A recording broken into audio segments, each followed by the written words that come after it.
ایک دوسرے کو عزت دو، برداشت کرو۔ میرے نبی نے فرمایا بہترین مسلمان وہ ہے جو بیوی سے اچھا سلوک کرتا ہو، اور بیوی سے فرمایا میری شریعت میں سجدہ ہوتا تو بیوی سے کہتا خامد کو سجدہ کر۔ بہترین صدقہ اولاد کی تربیت ہے۔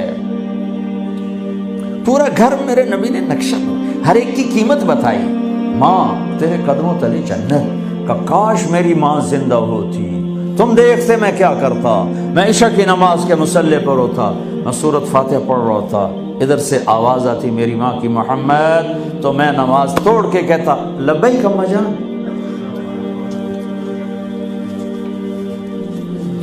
باپ کا تیرے جنت کا دروازہ ہے، باپ تیری جنت کا دروازہ ہے، کھولنا توڑنا نہیں، کھولنا توڑنا نہیں،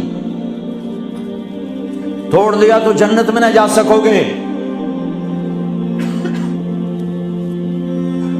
سب سے بہترین مسلمان جو بیوی سے اچھا سلوک کرے، سب سے بہترین عورت جو اپنے خامند کی منشا کو دیکھے۔ پھر آپ نے ایک عجب بات فرمائی جو معاشرے میں بہت بوجھ بنتا ہے جس کا، ہاں بھائی تمہیں ایسا صدقہ بتاؤں جس سے بڑھ کے کوئی صدقہ نہیں، تمہیں ایسا صدقہ بتاؤں جس سے بڑھ کے کوئی صدقہ نہیں۔ انہوں نے کہا جی کیا؟ کہا الابنۃ المردودہ، جس کی بیٹی کو طلاق ہو گئی یا بیوہ ہو گئی اور گھر واپس آ گئی ماں باپ کے، یا ماں باپ نہیں ہے تو بھائی ہیں، وہ ایک بوجھ بنتی ہے ماں باپ پر بھی، اور بھائی تو ویسے ہی باغی ہو جاتے ہیں۔ میرے نبی نے فرمایا اس بچی پہ خرچ کرنا کائنات کا سب سے افضل صدقہ ہے۔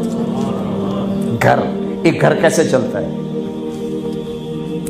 ہمارے ہاں پنجاب سندھ بلوچستان سرحد میں بہنوں کو وراثت میں کوئی حصہ نہیں ملتا، سب بھائی کھا جاتے ہیں۔ میرے نبی نے فرمایا جس کو اللہ نے 2 بہنیں دیں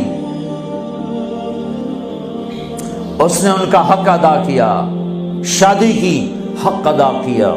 ماں باپ کی وراثت میں سے ہوتا ہے، اگر میں نے کوئی خود کمایا ہے اس میں بہنوں کا حق نہیں، ماں باپ سے اگر 1 روپیہ بھی آیا ہے تقسیم کیا جائے گا۔